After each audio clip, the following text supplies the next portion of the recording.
Today, I wanted to share a letter that I wrote to my future children. With my extended quarter-life crisis in full effect and my 27th birthday around the corner, I've been feeling a deep sense of sentimentality towards my parents. My mom and dad were relatively older when they had me, 40 for mom and 44 for dad, which makes me acknowledge that they each had nuanced lives before I came into the picture. Previous marriages, family tragedies, goals, accomplishments. What type of jokes did they crack?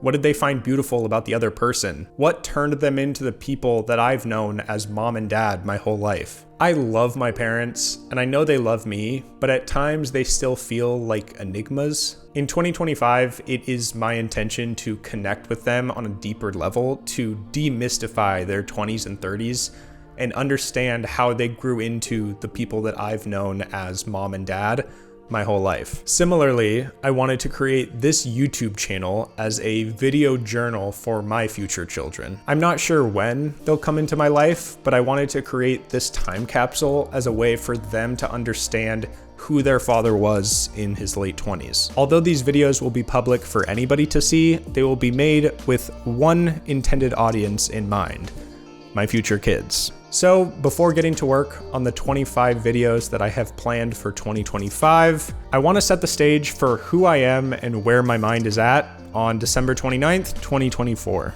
My name is John. I hope they know that by now. My girlfriend's name is Emily, but I like to call her Emmy. Her two cats, Archie and Cleo, are my two favorite crackheads. I could eat pizza every day of my life, but I exert willpower to not do so. I compulsively peel my fingernails when I'm anxious. There is a collection of fingernails on the floorboard of my car.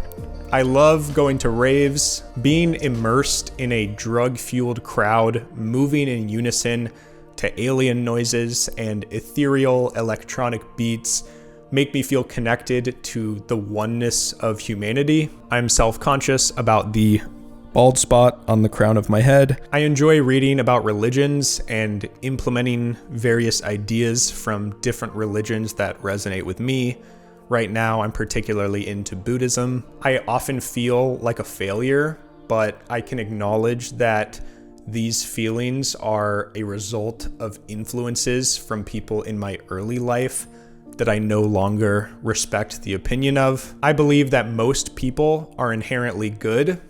I believe that evil exists in the world. Film is my favorite art form, but literature is a close second. I have a therapist named Paul. I think men wearing tights riding bicycles on the street look like goofballs, but I do understand why that is the most practical attire. I want and intend to get a miniature schnauzer named Sully, and I want to get a thigh tattoo. It's the final day in my empty Kenmore apartment before moving into a house with Emmy, who has been the light of my life the last year plus. I feel gratitude for being in the healthiest and most loving romantic relationship I've ever experienced. I feel secure and content with Emily in a way that I've always dreamt of. The joy that is created when we're together is truly magical, and I envision a future with her that grows and changes through every stage of life. My immediate family is alive, healthy, and we all live within 30 minutes of each other. We care for one another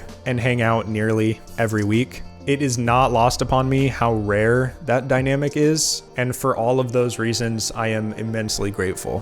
While I am unbelievably excited to start this next chapter of my life, I've also been struggling with feelings of frustration in my career. It's perplexing to me how you can feel both radically fulfilled and depressed simultaneously. It's hard to understand how one aspect of my life can be the best it's ever been, while another part of my life feels like it's crumbling. In my professional life, I've never felt more stuck. To take a passage from my personal journal that I wrote over the summer, it feels so difficult to decide what I place value in when it feels like the world we live in places value on things that are in opposition to my core beliefs.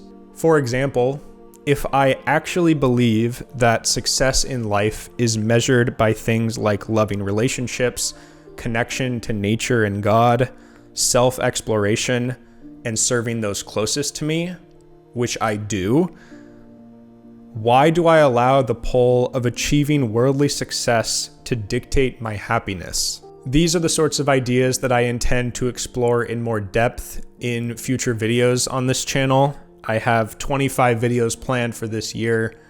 If those go well, I might do more. But for now, I'm going to finish moving out of this apartment and moving into a beautiful home with Emmy. Thank you for listening, and feel free to subscribe if you'd like to tune in to more videos.